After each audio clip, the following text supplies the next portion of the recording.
ناظرین، میں ہوں آپ کے ہوسٹ عشاء رحمان اور آپ مجھے دیکھ رہے ہیں FM4K TV کے پروگرام ناز برداری میں، جو پاکستان کا سب سے معتبر حالات حاضرہ کا پروگرام ہے۔ ویور اس پروگرام میں ہمیشہ کی طرح میرے سوالات کے جوابات دینے کے لیے، ان پر اپنا بلوک تجزیہ کرنے کے لیے میرے ساتھ اسٹوڈیو میں موجود ہیں ہمارے ملک کے ممتاز دانشور سینئر کالم نگار تجزیہ کار ادریس ناز صاحب۔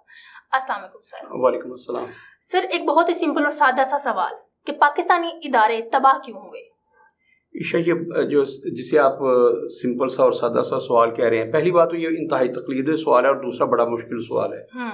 پاکستان 14 اگست 1947 کو بنا، اس میں کوئی شبہ نہیں ہے۔ ہم 75 سال کے ہو گئے۔ 75 سال میں پاکستان جو ہے وہ بڑی تیزی کے ساتھ تنزلی کی طرف گیا ہے، اس نے پیچھے کی طرف سفر کیا، پاکستان آگے نہیں بڑھا۔ چائنا جو ہے ہمارے ساتھ ہے بالکل، 1948 میں وہ آزاد ہوا۔ بھارت تو خیر ہم ایک دن آزاد ہوئے تھے، ہم 14 اگست کو اپنا یوم آزادی مناتے ہیں، وہ 15 اگست کو اپنا یوم آزادی۔ دونوں ہم برطانیہ کے زیر نگی تھے اور برطانوی سامراج سے ہمیں نجات ملی، بھارت کو اور ہمیں۔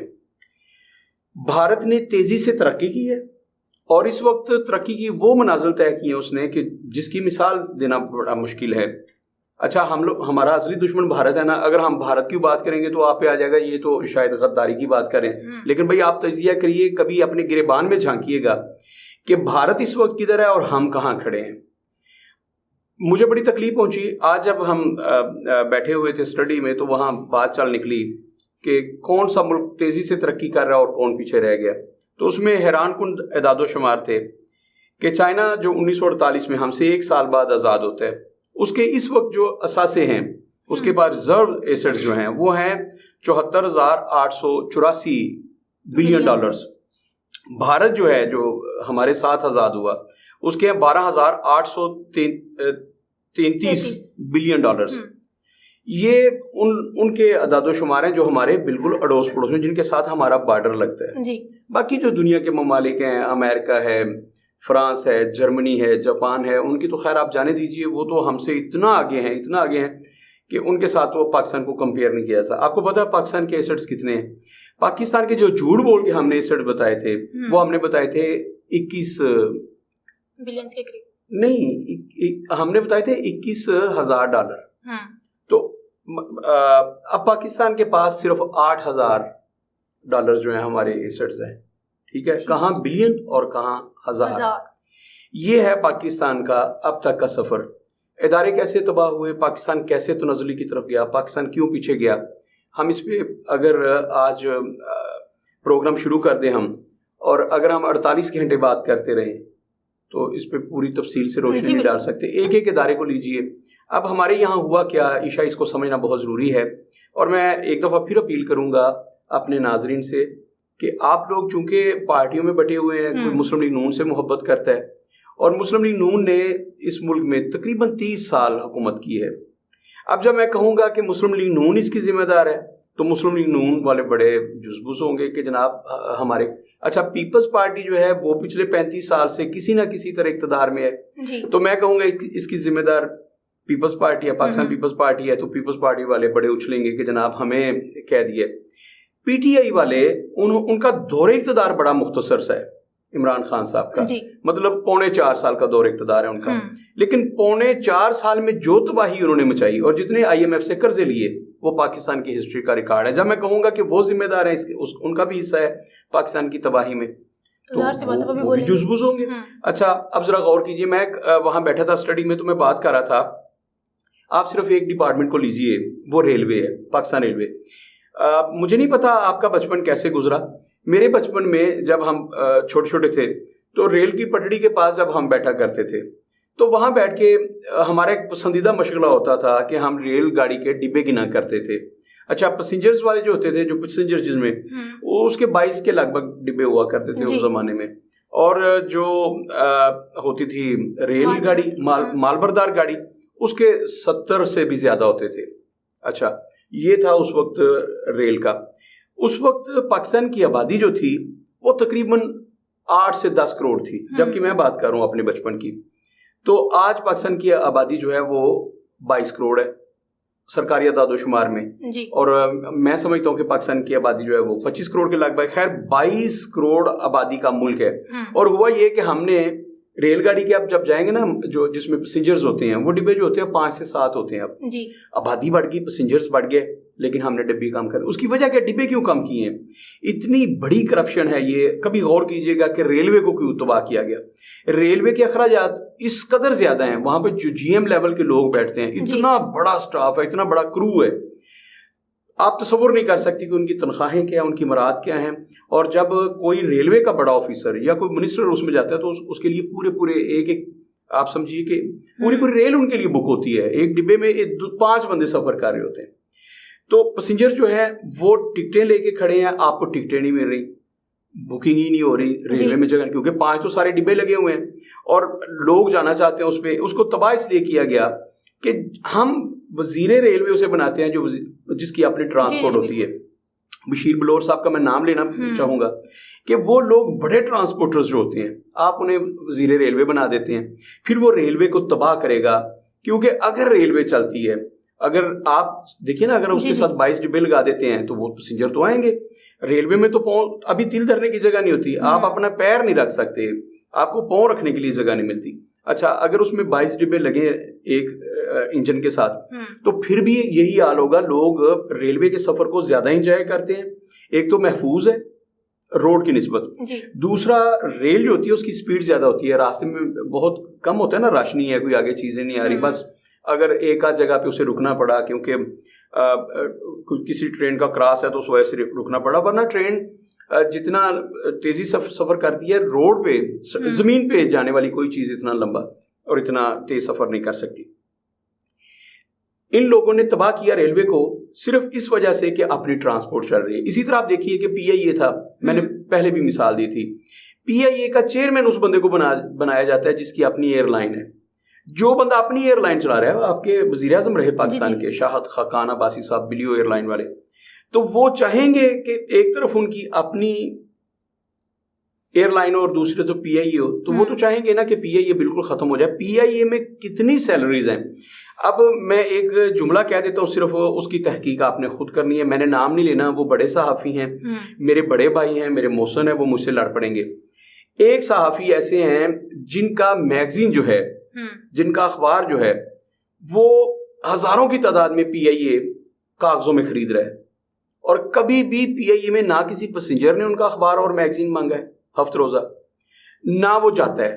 تو اس کے کاغذوں میں وہ جاتا ہے پی آئی اے کے پاس, اور کاغذوں میں اس کی پیمنٹ آ جاتی ہے, چیک بن کے آ جاتا ہے کہ اتنا 20,000 25,000 ہم نے ریسیو کر لیا, اس کے پیسے آ جاتے ہیں. عشاء اس ملک کو لوٹنے والوں میں صرف اور صرف بیوروکریٹ شامل نہیں تھے, سیاستدان شامل نہیں تھے اس میں, اور ہمارے صحافی بھی. پھر آپ کتنے ڈپارٹمنٹس کا, پاکستان سٹیل مل کا حال دیکھیے, وہاں پہلی بات تو یہ کہ بورڈ آف ڈائریکٹرز بنایا گیا, اس کا جو چیئرمین, اتنی بڑی سیلریز تھی ان کی. میں نے ایک مثال دی تھی کچھ عرصہ پہلے آپ کے پروگرام میں, میں نے کہا تھا عشاء دیکھیے ایک پاکستان پوسٹ ہے, ڈاک کا نظام تھا, چلیں اب تو خیر ڈاک ویسے ختم ہوگی نا, ہمارا اس پہ برڈن بہت کم ہو گیا. پہلے آپ خط لکھتے تھے, میرے بچپن میں میرے بڑے بھائی سعودیہ ہوتے تھے تو والدہ خط لکھوایا کرتی تھی مجھ سے, تو خط جب لکھ دیتے ڈاک خانے میں ڈال دیتے تو پھر 7-8 دن یہ ہوتا تھا کہ 7-8 دن کے بعد سعودیہ میں خط پہنچتا تھا. اس وقت ایسے ہی کوئی نظام ہوگا. اچھا 7-8 دن بعد پہنچا, پھر انتظار کیا کرتی تھی کہ اب اسے مل گیا ہوگا, 2-3 دن اس میں لگ جاتا, پڑھ لیا ہے, پھر 7-8 دن واپسی کا انتظار ہوتا تھا. تو یہ کل ملا کے کوئی 15 سے 20 دن کا انتظار ہوتا تھا. تو 15 سے 20 دن کے بعد پھر ڈاک کا ہرکارا جو ہوتا تھا, ڈاکیا, اسے ہر روز پوچھنا کہ ہماری ڈاک آنے والی ہے, آئی تو نہیں ہے, اگر آئی تو دھیان رکھنا. پھر وہ خط میں ملتا تھا اور بڑی خوشی ہوتی تھی کہ آج خط واپس آ گیا, اس کا جواب مل گیا ہمیں. اب تو آپ واٹس ایپ کرتے ہیں, 2 نیلے ٹک ہوئے تو آپ کو پتہ چل گیا کہ خط پڑھ لیا گیا ہے, اور اس کے بعد ٹائپنگ آتا ہے, آپ کو پتہ چلتا ہے جواب آ رہا ہے. اب تو وہ ختم ہو گیا, لیکن بہت ساری چیزیں آج بھی ڈاک خانے کے ساتھ جڑی ہیں. اچھا آپ جو پارسل بھجواتے ہیں وہ تو اب نہ ایس ایم ایس ہو سکتے ہیں, نہ وہ واٹس ایپ ہو سکتے ہیں, نہ میسنجر میں جا سکتے ہیں, تو وہ تو ڈاک کے ذریعے جانے. ہم نے اسے تباہ کیسے کیا؟ وہاں پہ آپ دیکھیے, آج آپ اگر اس کو دیکھیں گے اپنے پاکستان پوسٹ کو, اور دوسری طرف جو پرائیویٹ ادارے نہیں ہے جیسے ٹی سی ایس ہے, ان کو دیکھیے, ٹی سی ایس کو بیوروکریٹ نہیں چلا رہا, وہاں جو برین بیٹھا ہے, جو اس کو ہیڈ کر رہا ہے, جو ان کا کنٹری ہیڈ ہے, اسے جی ایم کہہ لیں یا جو بھی اسے کہیں, ان کا مینیجنگ ڈائریکٹر ہے یا جی ایم ہے, اچھا آپ کے کسی بیوروکریٹ سے وہ بندہ اس کا کمپیئر نہیں ہم کر سکتے. ہمارے بیوروکریٹس جو ہیں وہ بہت انٹیلیجنٹ لوگ ہیں, بڑے جینیس لوگ ہیں, لیکن حیران کن بات, آپ نے پاکستان اسٹیل مل پہ اداروں پہ گریڈ 21 گریڈ 22 کے لوگ بٹھا دیے اور ان کی سیلریز آپ نے 50 لاکھ لگا دی. نتیجہ کیا نکلا؟ انہوں نے ادارے تباہ کر دیے, برباد کر دیے انہوں نے. اور ٹی سی ایس جو ہے آج اس کے اپنے پلین ہیں, اس کے اپنے طیارے ہیں, اور ہم لوگ اپنی چیزیں گروی رکھ رہے ہیں. اب ڈاک والوں کو دیکھ لیں. اچھا کسی زمانے میں پی ٹی سی ایل جو تھا ہمارا پاکستان ٹیلی کمیونیکیشن, اس کی پہلی بات تو اربوں روپے کے املاک تھے, اربوں روپے کے. آپ اپنے گجرانوالہ میں دیکھیں جی ٹی روڈ پر, اور اب تو یہ ہوا ہے کہ وہ بندر بانٹ ہوئی ہے. اس کے بہت سارے پی ٹی سی ایل کی بلڈنگ جو تھیں, آپ کو پتہ ہے اونے پونے وہ جو بلڈنگ جس کا کرایہ بنتا ہے کوئی 10 سے 15 لاکھ روپیہ, میرے نوٹس میں ہے ایک بلڈنگ, میرے ایک دوست نے لی ہے 2 لاکھ پونے 2 لاکھ روپے کرائے پہ. تو وہ 2 ایکڑ پر ہے اور اس میں 1 ایکڑ جو ہے وہ کنسٹرکشن ہوئی ہے اس پہ, تو وہ پونے 2 لاکھ 2.25 لاکھ روپے پہ انہوں نے کرائے پہ لی ہے مہینے کے. تو یہ حال ہے. آپ لوگوں نے آپ کے اتنی بڑی بلڈنگ تھی پی ٹی سی ایل کی, پی ٹی سی ایل ایک دفعہ آپ نے ایک سیٹ دے دیا کسی کو, فون لگ گیا کہ اس کے بعد پی ٹی سی ایل کا کیا خرچہ ہے؟ خرچہ تو وہی ہے نا جو ملازمین کی سیلریز ہیں. اب اس میں کوئی ایندھن تو خرچ نہیں ہوتا کال کرنے پہ یا سننے پہ. تو اتنے منافع بخش ادارے تھے یہ, اتنے منافع بخش ادارے تھے. آج پی ٹی سی ایل آپ دیکھیے, آپ وہیں کھڑے ہیں, آپ نے ادارے تباہ کیا, آپ نے جدید تقاضوں کو سمجھا نہیں, آپ نے وہ سارے ادارے بیچ دیے ہیں, آپ نے گروی رکھ دی ہے آئی ایم ایف کے آگے, ورلڈ بینک کے آگے, اور ان عالمی مالیاتی اداروں کے آگے جن سے آپ نے کسی نہ کسی طرح سے پیسے لیے ہیں. آپ نے حکومت چلانی تھی, آپ کو اپنے اللو تللوں کے لیے, عوام کی فلاح کے لیے نہیں, پیسے چاہیے تھے. آپ نے کیا کیا؟ آپ نے چیزیں بیچ دی. اب دیکھیے میں نے پہلے بھی ایک دفعہ مثال دی تھی کہ ہمارے حکمرانوں کا حال وہ ہے جو ایک نشئی کا ہوتا ہے. نشئی جو ہوتا ہے وہ اسے اتنا جیب خرچ ملتا نہیں جتنے کا اس نے نشہ کرنا ہوتا ہے. تو پھر وہ کرتا کیا ہے؟ پہلے تو اس کے پاس جو اپنے پاس چیزیں ہوتی ہیں, مطلب اگر اس کے پاس گھڑی ہے, اگر اس کے پاس موبائل ہے, اگر اس کے پاس انگوٹھی ہے, تو پہلے وہ چیزیں بیچے گا, اس سے نشہ کرے گا. اس کے بعد پھر اپنی ماں کے زیور بیچے گا, اگر بیوی ہے تو بیوی کے زیور بیچے گا, اور گھر کے کوئی ایسی چیز نہیں ہوگی بکنے والی جو وہ اس نے نہ بیچ دی. وہ تو جسے آپ چھان ٹکر کہتے ہیں وہ تک, لوہے لیلن یہ جتیاں, وہ سب کچھ بیچ کے وہ نشہ کرتا ہے. تو ہمارے حکمران کیا کریں؟ غور کیجئے گا اس پہ کہ انہوں نے اس ملک کا چھان ٹکر تک نہیں چھوڑا, سب کچھ بیچ دیا ہے حکمرانوں نے. اب باقی جو چیزیں بچی تھیں وہ تھا عوام کو گروی رکھتی ہے. ہماری تمام موٹر ویز, ہماری ہائی ویز, ہماری بڑی بلڈنگز, ہمارے بڑے ادارے, پاکستان اسٹیل مل, تو انہوں نے کہا تھا کوئی پی آئی اے خرید لے, ہم اسٹیل مل فری میں دے دیں گے. یہ بولی لگی تھی, جیسے ہوتا تھا نا ایک کے ساتھ ایک فری. تو ہمارے یہاں یہ بولی لگی کہ آپ ہمارا پی آئی اے خرید لیں. تو آپ کو پتہ نا اسلام آباد ایئرپورٹ ماشاءاللہ شہباز شریف صاحب نے آتے ہی ان کے پاس پاکٹ منی نہیں تھی, تو انہوں نے اسلام آباد ہائی کورٹ جو ہے وہ اسلام آباد ایئرپورٹ بھیج دیا الحمدللہ شہباز شریف صاحب نے. اس کے علاوہ بھی بہت ساری چیزیں جو ان کے پلان میں ہے کہ یہ چیزیں میں نے بیچ کے تو اللہ تللے کرنے ہیں. میں اللہ تللے پوری ذمہ داری کے ساتھ کہہ رہا ہوں. اس کی وجہ یہ ہے کہ ابھی پچھلے دنوں ہم نے پروگرام کیا تھا کہ شہباز شریف صاحب نے اپنے وزیر صاحب کو بھیجا ہے کانفرنس کے لیے. پتہ نا کینیڈا گئے تھے ہمارے راجہ پرویز اشرف صاحب, 25 لوگوں کا وفد لے کے گئے تھے, اور میں نے بتایا تھا کہ انڈیا کے لوگوں کا صرف 8 لوگوں کا وفد تھا, بنگلہ دیش کا 5 لوگوں کا وفد تھا. وہ اپنے اپنے سفارت خانے میں رکے ہیں اور انہوں نے ٹیکسی میں پبلک ٹرانسپورٹ میں سفر کیا ہے. ہمارے وزراء جو تھے وہ 5 اسٹار اور 7 اسٹار میں ٹھہرے ہیں, اور ہماری ایمبیسی, آپ کو پتہ نا کہ کوئی بھی ایمبیسی ہو وہ 5 اسٹار ہوٹل جیسی ہوتی ہے, لیکن ان لوگوں کی شاہانہ تربیت دیکھیے, شاہانہ عادات دیکھیے کہ وہ بندے اپنی ایمبیسی میں نہیں ٹھہرے, انہیں 7 اسٹار ہوٹل چاہیے اور اپنی میاں اپنے بیوی بچوں کو ساتھ لے کے گئے تھے. تو شہباز شریف صاحب نے اپنے, اور چونکہ اتحاد میں ہے نا, اتحادی ہیں ان کے, تو وہ اپنے اتحادیوں کو بہت ساری فیسلٹیز دینا چاہتے ہیں, تو انہیں بھیجا تھا جائے آپ موج میلہ کر کے اپنے بچوں کو بھی سیر سپاٹے پہ لے کے جائیں. تو عشاء یہ ہے اللہ تعالی جن کا میں ذکر کر رہا ہوں. اچھا آپ کو پتہ ہے یہ عمرہ کرنے گئے ہیں تو کتنے لوگ تھے؟ یہ 200 لوگ عمرہ کرنے پہ چلے جاتے ہیں سرکاری خزانے پہ. یہ غریب ترین ملک کی بات کر رہا ہوں جو ہر تیسرے دن بھیک مانگنے گیا ہوتا ہے, جس کے بارے میں شہباز شریف صاحب نے خود کہا کہ ہم بھکاری ہیں, ہماری دنیا میں کوئی عزت نہیں. شہباز شریف صاحب کا جملہ ہے, میں اپنی قوم کو بھکاری کیوں کہوں گا؟ شہباز شریف صاحب نے کہا ہے کہ ہم بھکاری ہیں, بھکاریوں کی کہیں کوئی عزت نہیں, میں مانگنے جاتا ہوں. یہ چوتھے دن مانگنے گئے ہوتے ہیں. مفتاح اسماعیل صاحب کو انہوں نے بڑا سا ایک اشکول لے کے دیا کہ جاؤ جا کے مانگ کے لاؤ. اور یہ 200 لوگ جو ہے عمرے پہ چلے جاتے ہیں. آپ غور کیجئے گا پاکستانی عوام, ہم بات کر رہے تھے نا کہ چائنا کے ایسڈ جو اس وقت اس کے جو اثاثہ جات وہ 74,884 بلین ڈالرز ہیں. آپ تصور تو کریں کہ وہ جتنا چائنا ہے ایسے 50 چائنا اور خرید سکتا ہے. بھارت کا دیکھیے آپ, بھارت 12,833 بلین ڈالرز اس کے ایسڈز ہیں اور ہمارے 8,000. آپ ان لوگوں سے مقابلہ کریں گے.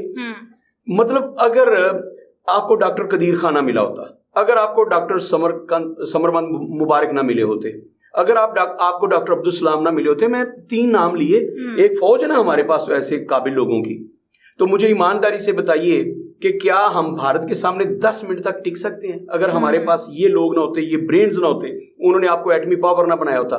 اگر ہمارے پاس راشد بھٹی جیسے لوگ, میجر عزیز بھٹی جیسے لوگ آرمی میں, میجر توفیل جیسے لوگ, اگر یہ نہ ہوتے, ہمارے پاس وہ لوگ نہ ہوتے جنہوں نے بھارت کے ٹینکوں کے نیچے وہ بم باندھ کے گھس گئے, ایمانداری سے بتائیے کہ اس صورتحال کے ساتھ آپ بھارت کے سامنے کتنے سیکنڈ زندہ رہ سکتے ہیں؟ اگر بھارت آج دنیا کے نقشے پر موجود ہے تو میں برملا کہتا ہوں اس آرمی کی وجہ سے جسے آپ گالیاں دیتے ہیں, اور ان سائنسدانوں کی وجہ سے ہے جو سڑک پہ بھیک مانگتے آپ کو نظر آئے. آپ کو یاد ہے ڈاکٹر قدیر خان کا آخری دور, اللہ انہیں قریب کے رحمت کرے, ڈاکٹر صاحب فٹ پاتھ پہ بیٹھے ہوتے تھے, مانگتے تو نہیں تھے, خیر فٹ پاتھ پہ بیٹھے ہوتے تھے. آپ نے ان کے ساتھ کیا کیا؟ جن لوگوں کی وجہ سے آپ دنیا کے نقشے پر موجود ہیں وہ پاکستان آرمی ہے جسے آپ ہر روز گالیاں دیتے ہیں. آپ کو پتہ ہے نا تواتر کے ساتھ گالیاں دی جا رہی ہیں, اور وہ سائنسدان ہیں جن کو آپ نے 2 کوڑی کر کے رکھ دیا تھا, جن پہ غداری کا لیبل لگایا. ڈاکٹر قدیر پر کیا لیبل تھا؟ غداری کا لیبل تھا. اچھا یہ آپ نے کیا, ادارے ایسے تباہ نہیں ہوتے. آپ کی لیڈرشپ جو ہوتی ہے وہ اس پہ بڑی محنت کرتی ہے, بہت پلاننگ کے ساتھ تباہ کرتی ہے. تو آپ کا جو چھوٹا سا مختصر سا سوال تھا اس کا جواب تو بہت لمبا ہے, لیکن میں آپ کو 2 جملے, جیسے آپ نے کہا تھا نا بڑا سمپل سا اور سادہ سا سوال ہے, 2 ایک جملے میں, لیکن تلخ ہے. عشا, اس سادہ سے جملے کا سادہ سا جواب یہ تھا کہ یہ ملک اور ہمارے ادارے اتنی آسانی سے تباہ نہیں ہو سکتے تھے. اس کے لیے ہمارے پالیٹیشینز نے, ہمارے بیوروکریٹس نے ایڑی چوٹی کا زور لگایا, تب جا کے یہ ادارے تباہ ہوئے ہیں. اب میں جو بات کر رہا تھا کہ دنیا کی بہترین جو بیوروکریسی ہے وہ پاکستان کے پاس ہے. دنیا کی ہم نے جو سسٹم بنایا نا, میں نے اس پہ پروگرام کیا تھا, جن لوگوں کو وہ ذرا اس سسٹم کو ضرور دیکھیں. میں نے اس سسٹم پہ بات کی تھی اور میں نے اس میں ابن خلدون کا وہ فلسفہ دیا تھا جس کی بنیاد پر ہمارا سیول بیوروکریسی کا سسٹم چل رہا ہے, ایک سٹیٹ کو کیسے چلانا ہے. اس میں بڑی ڈیٹیل سے ہم نے بات کی تھی اور وہ ایک بڑا پروگرام تھا, لوگوں نے اس کو دیکھنا چاہیے. اس کو میں نے اس میں ایکسپلین کیا تھا کہ ہمارے پاس دنیا کے سب سے بڑے دماغ ہیں جو ملک کو چلا رہے ہیں, لیکن اتفاق کی بات کہ وہ اس ملک کو چلانے کے لیے بہتری کی طرف لے کے جانے کے لیے استعمال نہیں کرتے, وہ اس ملک کو لوٹنے کے لیے. میں نے آپ کو مثال دی تھی نا کہ آپ نے ایک تھے ہمارے جماعت علی شاہ صاحب, آپ نے انہیں واٹر پارک کا چیئرمین بنا دیا, انہوں نے بھارت کے آگے پاکستان کا پانی بھیج دیا. کتنے $1,000 میں یا کتنے $1,00,000 میں, یہ آپ ان سے پوچھیے گا. لیکن عشا یہاں پہ آپ جس کو واپٹا کا چیئرمین بناتے ہیں تو پھر وہ انٹرنیشنل جو لوگ ہیں, انٹرنیشنل کمپنیز جو ہیں, ان کے سامنے وہ بک جاتا ہے. وہ کہتا ہے کہ میں نے ایران سے سستی بجلی نہیں لے کے دینی ہے عوام کو. ایران نے کہا تھا نا, ہم چائنا نے کہا نا سستی بجلی دیتے ہیں, وہ نہیں لے کے دیں گے. اس کی وجہ کہ ہر یونٹ کے بدلے ان کا کمیشن ہے. وہ پہلے طے کرتے ہیں کہ اتنے لاکھ ڈالر جو ہیں یا اتنے کروڑ ڈالر آپ میرے اکاؤنٹ میں جمع کروا دیں, یہ پاکستانی کبھی بھی اپنے پیروں پہ میں کھڑے نہیں ہونے دوں گا. ان کو کبھی یہ پانی کی بوند بوند کو ترس جائیں گے, آپ میرے اکاؤنٹ میں پیسے دیں تو پاکستانی ایک بوند کو ترس جائیں گے. عشا, ہم نے اپنے اداروں کو تباہ کرنے کے لیے, میں نے کہا کہ ہم تو 1-2 اداروں کی بات کی نا بھی, اس پہ اگر کل اس وقت تک ہم بات کرتے رہیں تو ایمانداری کی بات ہے, اس پہ بات مکمل نہیں ہو سکتی. اتنے پہلو ہیں پاکستان کو لوٹنے کے لیے جو بیٹھے ہیں. جیسے میں نے بتایا کہ پاکستان ایک غریب ملک ہے, بھائی چاہیے تو یہ تھا نا کہ راجہ پرویز اشرف صاحب صرف 2 یا 3 لوگ جاتے, چلے 5 لوگ چلے جاتے. آپ کو پتا ہے اس وقت بنگلہ دیش کے ایسٹس کیا ہیں؟ کبھی غور تو کیجئے گا بابا, آپ بنگلہ دیش کا مقابلہ کریں گے 8,000 ایسٹس کے ساتھ, $8,000 کے ساتھ. جا کے چیک تو کیجئے کہ ان کے پاس کیا ہے. آپ کسی کھاتے میں نہیں ہے, کسی گنتی میں نہیں ہے. میں نے کہا کہ اگر پاکستان میں سے صرف آرمی کو نکال دیا جائے اور آپ کے سائنسدانوں کو نکال دیا جائے, خدا کی قسم 2 منٹ نہیں پاکستان صفحہ ایسی پہ رہ سکتا. یہ صورتحال ہے آپ کی. یہ بیوروکریٹس اور ہمارے پالیٹیشنز, میں ساری جماعتوں کی بات کر رہا ہوں, کسی ایک جماعت کی بات نہیں کر رہا. میں نے عمران خان صاحب کا کہا تھا, بار بار کہہ رہا ہوں کہ عمران خان صاحب کو میں کیوں لاتا ہوں انہی لوگوں کے ساتھ, کہ بھائی انہوں نے پاکستان پہ ہے اگر 50,000 ارب ڈالر کے قرضے ہیں تو ان میں سے 20,000 ارب روپے ڈالر کے قرضے جو ہیں وہ عمران خان صاحب نے لیے ہیں. یہ ریکارڈ کی بات ہے, میں روزانہ جھوٹ بولتا ہوں, لوگ اس کی تردید کریں, انکار کر کے دکھائیں. 30,000 ارب یہ لیے ہیں سارے لوگوں نے مل کے, ساری پارٹیز نے مل کے پچھلے 70 سال میں, اور عمران خان صاحب نے صرف 3.25 سال میں, 3.5 سال میں 20,000 ارب روپے لے کے آپ کو قرضوں میں جکڑ دیا. وہ کہاں گئے ہیں؟ ان کے اللہ تعالیٰ میں. انہوں نے بھی یہی سب کچھ کیا تھا جو یہ کر رہے ہیں. تو میں پاکستان کے عوام سے کہوں گا, مجھے پاکستان کے پالیٹیشین سے کوئی امید نہیں ہے, مجھے پاکستان کی بیوروکریسی سے کوئی امید نہیں ہے. امید کی ایک کرن ہے, وہ پاکستان آرمی ہے. تو میں لوگوں سے ایک اپیل کروں گا, خدا کے لیے آپ کو اس بات کی سمجھ نہیں آ رہی کہ ملک کو تباہ کس نے کیا, آپ کے اداروں کو تباہ کس نے کیا, اور آپ کو کہاں کھڑا کر دیا؟ پوری کی پوری قوم فٹ پاتھ پہ کھڑی ہے, پوری کی پوری قوم فٹ پاتھ پہ کھڑی ہے, بھیک مانگ رہی ہے. اور شرم نہیں آ رہی, سارے لوگ بھیک مانگتے جا رہے ہیں لیکن ووٹ دیتے جا رہے ہیں ان کو. آوے آوے اور جاوے جاوے کی کھیل میں ہیں, نعرے لگا رہے ہیں کہ فلاں جاوے اور فلاں آوے. جب تک یاد رکھیے گا ان 22 کروڑ گھگو گوڑوں کو اس بات کی سمجھ نہیں آ جاتی کہ ہمارے ساتھ ہو کیا رہا ہے, پاکستان ایسے ہی چلے گا, ادارے مزید تباہ ہوں گے, ملک مزید پیچھے جائے گا. یہ پاکستان کی تباہی کی وجہ ہے. جی ناظرین, آپ نے ہمارے سینئر تجزیہ کار کی گفتگو سنی. امید ہے آپ کو بہت سے سوالات کے جوابات مل رہے ہوں گے. اسی کے ساتھ اپنی میزبانی شاہ رحمان کو اجازت دیجیے. اللہ حافظ.